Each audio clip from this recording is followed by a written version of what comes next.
ഉള്ള ട്രെയിൻ പോയതിൻ്റെ വിഷമത്തിൽ ഇങ്ങനെ വട്ടം കറങ്ങിയിരുന്നപ്പോഴാണ് പെട്ടെന്നൊരു പ്ലാൻ ഉണ്ടായത്, നമുക്ക് പുറത്തേക്ക് എവിടെയെങ്കിലും പോയാലോ എന്നുള്ളത്. അപ്പോൾ പിന്നെ ലാസ്റ്റ് ഫിക്സ് ചെയ്ത് സെൻട്രൽ സ്ക്വയർ മാളിൽ പോകാമെന്ന് കരുതിയിട്ട് പിന്നെ ഒട്ടും ആലോചിച്ചില്ല, കിട്ടുന്ന മെട്രോയ്ക്ക് വേഗം തന്നെ അങ്ങോട്ടേക്ക് ചെന്നു കേട്ടോ.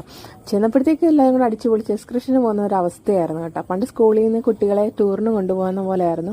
അങ്ങോട്ട് കയറി ചെന്ന് ഓരോരുത്തർ ഓരോ വഴിയിലേക്ക് ചിന്നിച്ചിതറി പോയിട്ടുള്ള ഓരോ ഓട്ടമായിരുന്നു കേട്ടോ. പിന്നെ കയ്യിൽ വലിയ ക്യാഷും കാര്യങ്ങളൊന്നും ഇല്ലാത്തതുകൊണ്ട് നമ്മുടെ ഒരേ ഒരു ലക്ഷ്യം എന്ന് പറഞ്ഞാൽ ഫുഡ് കോർട്ട് മാത്രമായിരുന്നു. അത് കഴിഞ്ഞ് ഇങ്ങനെ കയറി നമ്മൾ ലാസ്റ്റ് ചെന്ന് ഫുഡ് കോർട്ടിലേക്കായിരുന്നു. ഫുഡ് കോർട്ടിൽ ചെന്നിട്ട് ഒരുപാട് സാധനങ്ങളിൽ ഇങ്ങനെ കണ്ട് ഇങ്ങനെ പോയിക്കൊണ്ടിരിക്കുകയായിരുന്നു കേട്ടോ. അപ്പോൾ നമുക്ക് നമ്മുടെ ബഡ്ജറ്റിന് ഒതുങ്ങുന്ന സാധനങ്ങൾ വേണമല്ലോ നമ്മൾ പിക്ക് ചെയ്തെടുക്കാൻ വേണ്ടിയിട്ട്. അങ്ങനെ ഓരോ സ്ഥലത്തും വിലയും കാര്യങ്ങളൊക്കെ ചോദിച്ച് ലാസ്റ്റ് അവസാനം ബർഗറും ഐസ്ക്രീമിലേക്ക് ഫിക്സ് ചെയ്തിട്ടുണ്ടായിരുന്നു. പിന്നെ അവിടെ ചെന്ന് ബില്ലെല്ലാം പേ ചെയ്തിട്ട് അതും കൊണ്ട് നേരേക്ക് പോന്നു കേട്ടോ. പിന്നെ കയ്യിലെ ക്യാഷിൻ്റെ പരിമിതി കാരണം ഞങ്ങൾ ഐസ്ക്രീം വാങ്ങിച്ചിട്ടുണ്ടായിരുന്നു. ഐസ്ക്രീമും അതിൻ്റെ കൂടെ തന്നെ ബർഗറും ആയിരുന്നു.